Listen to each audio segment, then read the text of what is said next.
1 Corinthians 7. Now for the matters you wrote about, it is good for a man not to marry. But since there is so much immorality, each man should have his own wife, and each woman her own husband. The husband should fulfill his marital duty to his wife, and likewise the wife to her husband. The wife's body does not belong to her alone, but also to her husband. In the same way, the husband's body does not belong to him alone, but to his wife. Do not deprive each other except by mutual consent and for a time, so that you may devote yourselves to prayer. Then come together again so that Satan will not tempt you because of your lack of self-control. I say this as a concession, not as a command. I wish that all men were as I am, but each man has his own gift from God. One has this gift, another has that. Now to the unmarried and widows I say, it is good for them to stay unmarried as I am. But if they cannot control themselves, they should marry, for it is better to marry than to burn with passion. To the married I give this command, not I, but the Lord: a wife must not separate from her husband. But if she does, she must remain unmarried or else be reconciled to her husband, and a husband must not divorce his wife. To the rest I say, I and not the Lord, if any brother has a wife who is not a believer and she is willing to live with him, he must not divorce her. And if a woman has a husband who is not a believer and he is willing to live with her, she must not divorce him. For the unbelieving husband has been sanctified through his wife, and the unbelieving wife has been sanctified through her believing husband. Otherwise, your children would be unclean, but as it is, they are holy. But if the unbeliever leaves, let him do so. A believing man or woman is not bound in such circumstances. God has called us to live in peace.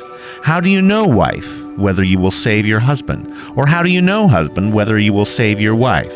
Nevertheless, each one should retain the place in life that the Lord has assigned him, and to which God has called him. This is the rule I lay down in all the churches. Was a man already circumcised when he was called? He should not become uncircumcised. Was a man uncircumcised when he was called? He should not be circumcised. Circumcision is nothing, and uncircumcision is nothing. Keeping the Lord's commands is what counts. Each one should remain in the situation which he was in when God called him. Were you a slave when you were called? Don't let it trouble you. Although if you can gain your freedom, do so. For he who was a slave when he was called by the Lord is the Lord's freeman. Similarly, he who was a free man when he was called is Christ's slave. You were bought at a price. Do not become slaves of men.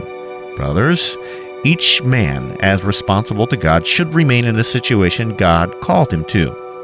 Now about virgins, I have no command from the Lord, but I give a judgment as one who by the Lord's mercy is trustworthy. Because of the present crisis, I think that it is good for you to remain as you are. Are you married? Do not seek a divorce. Are you unmarried? Do not look for a wife. But if you do marry, you have not sinned. And if a virgin marries, she has not sinned. But those who marry will face many troubles in this life, and I want to spare you this. What I mean, brothers, is that the time is short.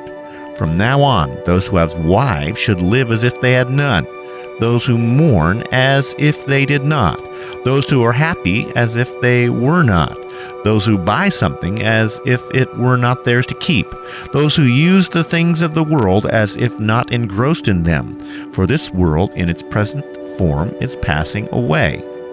I would like you to be free from concern. An unmarried man is concerned about the Lord's affairs, how he can please the Lord. But a married man is concerned about the affairs of this world, how he can please his wife, and his interests are divided. An unmarried woman or virgin is concerned about the Lord's affairs.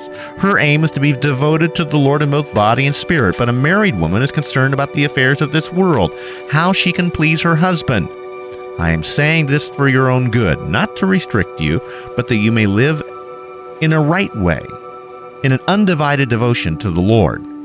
If anyone thinks he is acting improperly toward the virgin he is engaged to, and if she is getting along in years and he feels he ought to marry, he should do as he wants. He's not sinning. they should get married. But the man who has settled the matter in his own mind, who is under no compulsion but has control over his own will, and who has made up his mind not to marry, this man also does the right thing. So then he who marries does right, but he who does not marry does even better. A woman is bound to her husband as long as he lives, but if the husband dies, she is free to marry anyone she wishes.